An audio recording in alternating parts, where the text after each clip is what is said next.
A Betfair, parceira do Cruzeiro e do CDD, te dá o dobro do depósito até R$200 e te dá aposta grátis todo final de semana. Fora as ofertas excepcionais como a Super Odds. Clique agora no link do comentário fixado e aposte com muita, mas muita responsabilidade.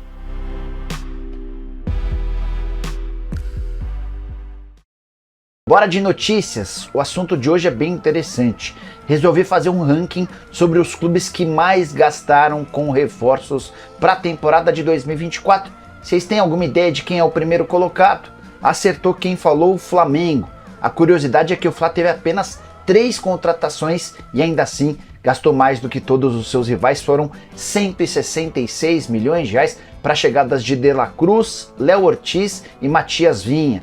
De La Cruz contratado por 78 milhões de reais, o Ortiz por 45 milhões de reais e o Vinha por 43 milhões de reais. Muito dinheiro com apenas 3 reforços. Segundo lugar é do Corinthians, investimento de 133 milhões de reais. E aí vem o detalhe importante, 11 contratações, terceira maior folha salarial do país, e o time acaba de ser eliminado na primeira fase do Campeonato Paulista.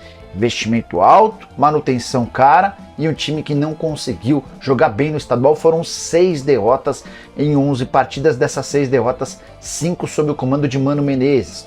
Os reforços mais caros do Corinthians: Rodrigo Garro, que custou quase 35 milhões de reais, Félix Torres, zagueiro, que custou 32 milhões de reais, Pedro Raul, veio do futebol mexicano, por 24 milhões e 600 mil, além de Mateuzinho, lateral direito, reserva do Fagner, investimento de 21 milhões e 400 mil. Corinthians ainda adquiriu Ranielli, volante, tem ido muito bem, Pedro Henrique, atacante, Maicon teve seu contrato prorrogado por empréstimo, e aqui vem uma curiosidade: o Flamengo está tentando contratação do Maicon em definitivo. Gustavo Henrique, zagueiro, Hugo, Palácios e Coronado, esses os 11 reforços alvinegros para a temporada. Bora falar sobre o terceiro que mais gastou. Eis que aparece o Vasco da Gama, que já havia estado no ano passado entre os clubes com maior investimento. Em 2023, o Flamengo liderou esse ranking, Vasco e Bahia estiveram praticamente empatados na segunda colocação. Vasco aparece em terceiro nesse ano, com um investimento de mais ou menos 100 milhões de reais em 9 contratações. Já estou incluindo o Cleiton Silva, atacante que pertence ao Casa Pia, brasileiro, desembarca nessa quarta-feira para realização de exames médicos, fica por empréstimo de uma temporada.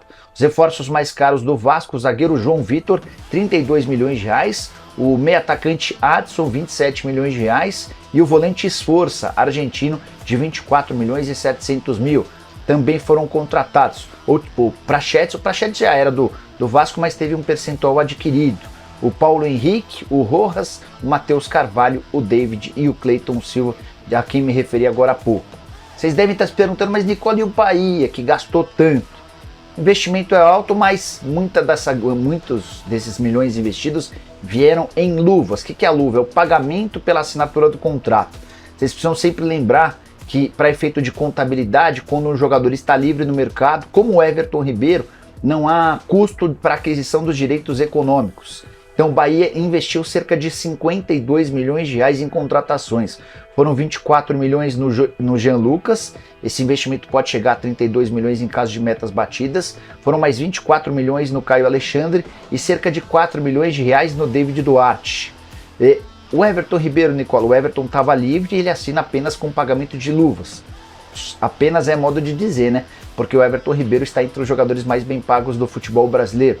Cuesta também chegou livre, assim como o Arias, assim como o Iago e, por último, Estupinhan, atacante colombiano recém-contratado. Só para completar, é super importante que a gente contextualize a situação dos mineiros, né? O Atlético vai bater 42 milhões de reais assim que a contratação do Brian Palacios for confirmada. Foram 27 milhões de reais no Scarpa, mais 15 milhões de reais no colombiano que pertencia ao Atlético Nacional, 42 milhões de reais. Na metade do ano, o Bernard também chega sem custo, jogador livre no mercado, mais ou menos na mesma condição que eu contei para vocês a respeito do Everton Ribeiro. Desses jogadores livres no mercado, eles chegam com um salário muito alto, porque o pacote salário, direito de imagem e luva acaba ficando mais pesado, mas não há custo para aquisição dos direitos econômicos. Se falei do Galo, quero contar sobre o Cruzeiro. Investimento da Raposa na casa dos 14 milhões e meio de reais. Foram 5 milhões e meio de reais no Dineno, 5 milhões de reais no Romero, 2 milhões de reais no Vidalba, 1 milhão de reais no Cifuentes, mais 1 milhão de reais no Barreal. Vale a lembrança de que esses 3 últimos, todos por empréstimo, Zé Ivaldo, Rafa Silva, Veron e Léo Aragão chegaram sem custos. O Veron por empréstimo, o Cruzeiro assumindo 100% dos salários do atleta, enquanto o jogador do Porto ele fica até o fim dessa temporada. E aí, quais desses números mais impressionaram? E antes da gente continuar com o vídeo, confere aqui sua inscrição no CDD. Mais de 60% do pessoal que assiste o canal ainda não é inscrito. Se for o seu caso, se inscreva para não perder vídeos assim como esse. Esse trabalho, e ele tem informações privilegiadas que o Cabito está preocupado com o pé, né? E aí fazendo a cirurgia lá para aumentar o tênis, e ele... Tem informação lá, vai pisar diferente. Né? Você viu que ele trouxe informação aí de coisas estéticas e tudo mais.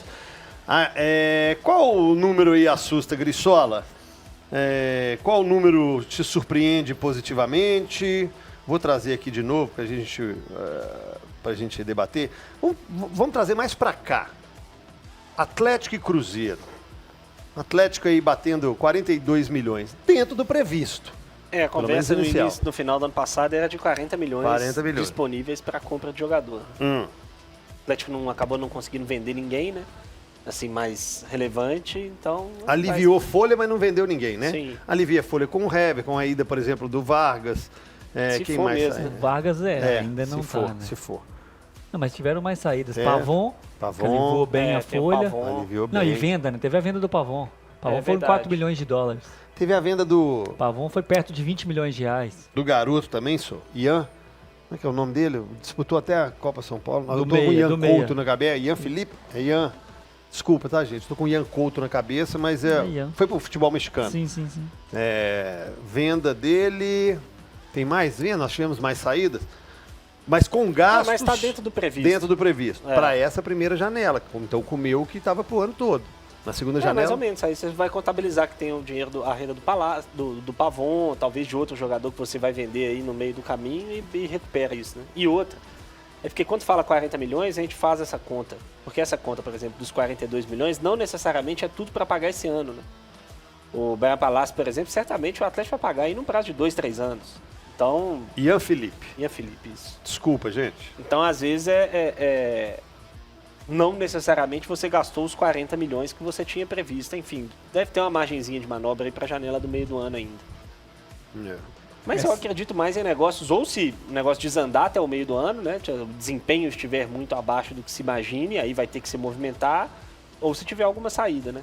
Porque o elenco tá formado, isso, né? Tá fechado. Eu acho que assim, se o Atlético vender o Pavon, ele vai precisar buscar um substituto. Eu acho difícil que seja para essa janela, né? Vendeu Vargas? Vendeu Vargas, Se sair o Vargas, eu acho que o Atlético vai precisar ir ao mercado. Só que não sei se vai dar tempo para essa janela, né? Porque... Vai ficar em cima. Ainda não resolveu a saída do Vargas. Hoje já é dia 5, a janela fecha dia 7. Só se tiver algum negócio já muito bem encaminhado para fazer os dois quase que simultaneamente. Dentro das funções que nós falamos do Bernard, o Bernard pode ser esse cara no meio do ano. Parecido com o Vargas, jogador que joga por trás do atacante, hoje, né? Só que é meio do ano. Você tem ainda... Você pode ter uma desclassificação numa Libertadores até lá, ou não. Você pode ter uma desclassificação com a Copa do Brasil até lá, ou não. Então muita coisa pode acontecer. Você pode questionar muita coisa, mas quando você pega os números, 42 milhões, e vê os números passados de 40 milhões, o planejamento pelo menos está dentro do que foi dito, né? Tá. Não se pode criticar. Você pode falar, poderia ter feito, ao invés de trazer 2 peças, 3 peças, poderia trazer mais...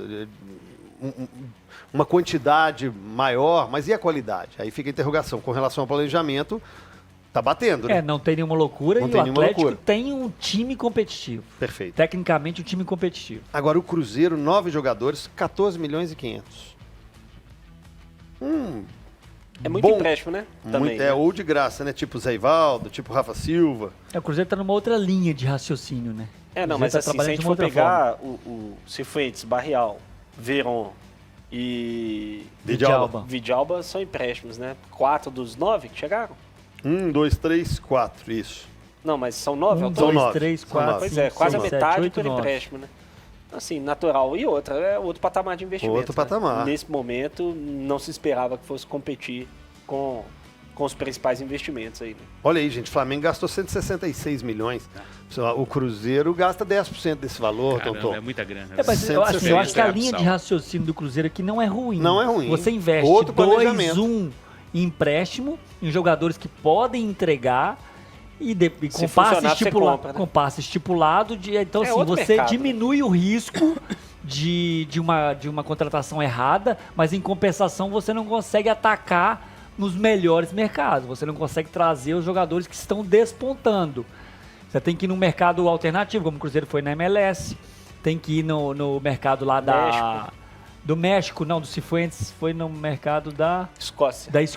Você tem que se mexer, você tem que ser criativo nas suas contratações. Então, se nós elogiamos a parte do Atlético, em que disse que era 40 milhões e gastaram 42, elogiar também a do Cruzeiro, que vê essa criatividade com engenharia mais... E que também não prometeu nada diferente disso. O Cruzeiro não prometeu que sairia contratando Pelé, Maradona e Neymar e Messi.